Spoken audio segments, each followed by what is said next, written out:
The Mongolian deathworm, nightmare cryptid of the Gobi Desert. History is littered with strange creatures which exist just outside human understanding, remaining undiscovered by science. Most inhabit isolated areas and are scarce or reclusive and are almost always threatening, of course. And all of these things are true of one of the strangest creatures which potentially hides out there in the vast uninhabited wilderness of the Gobi Desert. Stories have emerged over the years of something strange out of a nightmare, dangerous, aggressive, and easily capable of killing a grown man with its venom. This is a Mongolian deathworm.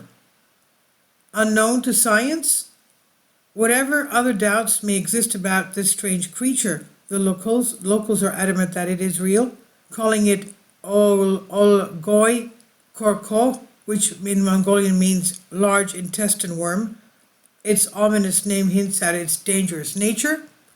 First described to the American paleontologist Roy Chapman Andrews in 1922 by the Prime Minister of Mongolia, the creature is said to be about 2 feet long and so venomous that it can kill instantly at the slightest touch. It's found only in the remotest regions of the Gobi Desert of China. Andrews himself never saw the Mongolian deathworm, but Mongolian officials all corroborated the story. And interestingly, these Mongolian officials who shared the legend with the author had also not seen the worm. However, they were able to provide a very detailed description of the worm-like animal. Other details emerged over time. The death worm is truncated and fat, dark red in color, and possesses a spine-like projection on both ends of its body. It remains hidden in the sands, where it will strike in ambush if distressed. According to locals, the Mongolian deathworm is very dangerous and it can kill in many ways. The locals fear the worm and take care to avoid anywhere they fear it may be hiding. And according to some accounts, the worm can even spit a stream of deadly poison towards its victim, which paralyzes the victim and inevitably leads to death. By now, it's become clear that it's difficult to separate facts from the growing fantasy, and other stories seem downright plausible. For instance, there are tales of the Mongolian deathworm electrocuting a victim from a distance and causing their death. Such an ability would make the deathworm unique among terrestrial animals. What evidence is there? Although Mongolian legend warns people not to seek out the worm, there have been zoological expeditions to discover the worm in an attempt to understand and classify it. There have been many joint efforts to find the worm and observe it in its habitat. However, well-funded expeditions and individual researchers alike have not satisfactorily identified and classified this unknown creature, and many are quick to dismiss it as another fictitious cryptid or a misidentified known species or both. Traps have been set, local guides recruited, and expeditions have exhaustively combed the area it's said to inhabit, but all the efforts have never uncovered a single specimen. The people who believe in the existence of the worm also confirm that there has been no hard evidence about the existence of the worm.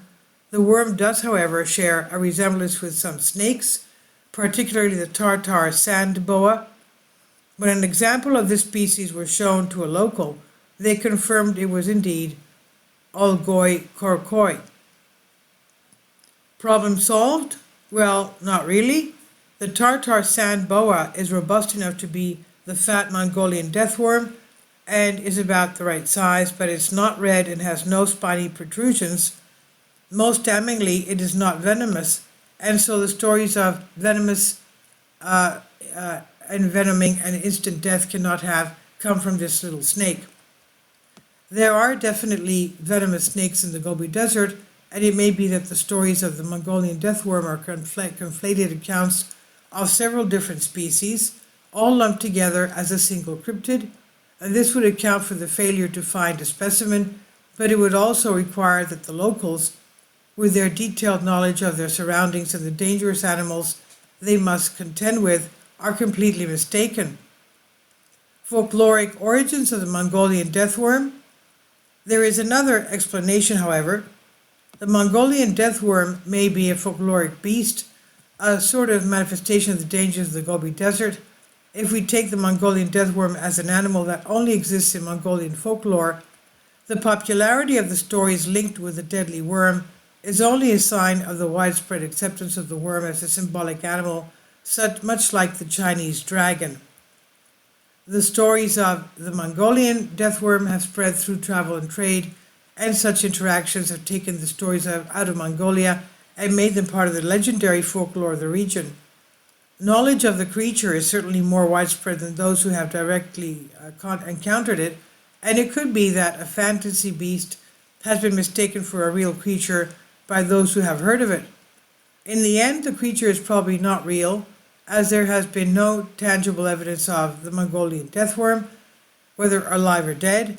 At least a skeleton or a dead body resembling the death worm would have given a scaffold of reality to the descriptions and the stories. Moreover, from zoological and climate perspective, it's unlikely that any such animal as the Mongolian death worm exists in the Gobi Desert. The desert conditions are not conducive for a flat, fleshy red worm, and if it was there, some evidence of its existence would surely have been found. Mostly, the Mongolian death worm could have been a snake or a legless lizard adapted to the desert conditions. It seems likely that no such worm exists and these zoological experts are looking for the wrong animal. Or it could be that it's there, but they haven't found it yet, obviously. This is by Bipin Dimri on Historic Mysteries. Please leave your comments and thank you for your support. Support my Patreon account. The daily posts are 5 videos daily, and they are totally different from what I have on my YouTube channel. Thank you so much for your support and that you find all my content so interesting. You'll find the Patreon account details in the description box below.